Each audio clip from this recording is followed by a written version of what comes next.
तो आपने देखा होगा कि जिस बैग के स्ट्रिप थोड़े चौड़े होते हैं उसको आप आसानी से उठा सकते हैं, बट जिस बैग के स्ट्रिप थोड़े पतले होते हैं उसको उठाने में थोड़ी प्रॉब्लम होती है। आखिर ऐसा होता क्यों है? जबकि उनमें वेट सेम है, सेम साइज है, तो आखिर ऐसा होता क्यों है? तो इसको समझने के लिए आपको पढ़ना पड़ेगा concept of force and pressure. Force और प्रेशर सेम है? आंसर है नहीं, फोर्स और प्रेशर अलग है। तो आइए सबसे पहले जानते हैं फोर्स के बारे में। फोर्स क्या होता है? जब हम किसी भी ऑब्जेक्ट को पुश करते हैं या किसी भी ऑब्जेक्ट को पुल करते हैं तो हम उसे बोलते हैं फोर्स। फोर्स की ऐसा यूनिट है न्यूटन, कैपिटल एन से रिप्रेजेंट करते हैं। दोस्तों एक इंपॉर्टेंट बात, जब भी किसी साइंटिस्ट को ऑनर देने के लिए उनके नाम पे किसी ऐसा यूनिट को रखा जाता है तो कैपिटल में लिखते हैं। आपको कोई ऐसा यूनिट कैपिटल लेटर में दिखे तो आप ये मान लीजिए वो किसी साइंटिस्ट को ऑनर देने के लिए उनके नाम पे रखी गई है। फोर्स की ऐसा यूनिट होती है न्यूटन, और फोर्स को नापने के लिए हम स्प्रिंग बैलेंस का यूज़ करते हैं। जैसा कि आपको दिख रहा होगा स्प्रिंग बैलेंस कैसा होता है। हम आ जाते हैं हमारे नेक्स्ट कॉन्सेप्ट है जो है प्रेशर। आपने अपनी डेली लाइफ में सुना होगा work pressure, exam pressure, job pressure. क्या फिजिक्स में भी इसका ये मतलब होता है? आंसर है नहीं। फिजिक्स में जो प्रेशर है वो दो चीज़ों पर डिपेंड करता है, फोर्स पे और एरिया पे। इसलिए प्रेशर का फॉर्मूला देखते हैं, वो होता है फोर्स अपॉन एरिया। अगर एरिया बढ़ेगा तो प्रेशर कम होगा।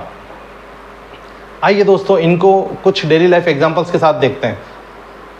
जैसे इस एग्जांपल में आप देख सकते हैं ये एक बच्चा खड़ा हुआ है। जैसे इस एग्जांपल में देख सकते हैं ये हमारा एक स्टूडेंट खड़ा हुआ है। अब ये एक ग्लास के ऊपर खड़े होने की कोशिश करेगा।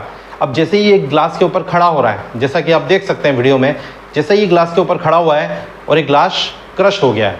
तो ये ग्लास क्रश हुआ क्यों है? क्योंकि इस ग्लास का एरिया कम था तो इस बच्चे का प्रेशर ज़्यादा है।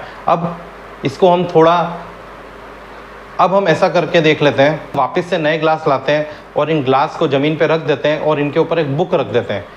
फिर इस बच्चे को उसके ऊपर खड़ा करके देखते हैं, बुक रखने की वजह से इसका एरिया बढ़ गया है। अब देखते हैं क्या होता है। तो देखा आपने, ये ग्लास क्रश नहीं किए। ये क्रश क्यों नहीं किए? क्योंकि जब हमने बुक रखी तो एरिया बढ़ गया, एरिया बढ़ गया तो प्रेशर कम हो गया। दोस्तों जैसा कि आप देख सकते हैं ये ट्रैक्टर का टायर है। आप इसकी साइज़ देख सकते हैं, पीछे वाला टायर बड़ा होता है, आगे वाला छोटा होता है। पीछे वाला टायर बड़ा इसलिए होता है क्योंकि बड़ा होने के कारण ये एरिया ज़्यादा कवर करता है। एरिया ज़्यादा होगा तो प्रेशर कम पड़ेगा और ये कीचड़ में नहीं फंस पाएगा, इसलिए इसका पीछे वाला टायर बड़ा होता है।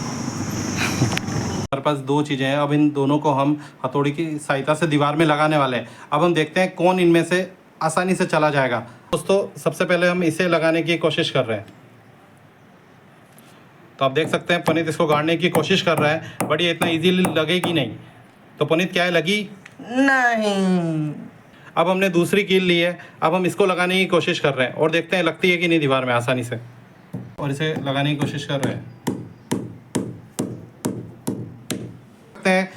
इसमें जो लेफ्ट वाली कील है इसका एरिया कम है। एरिया कम होने की वजह से इसमें प्रेशर ज़्यादा लगा है और ये अंदर चली गई है।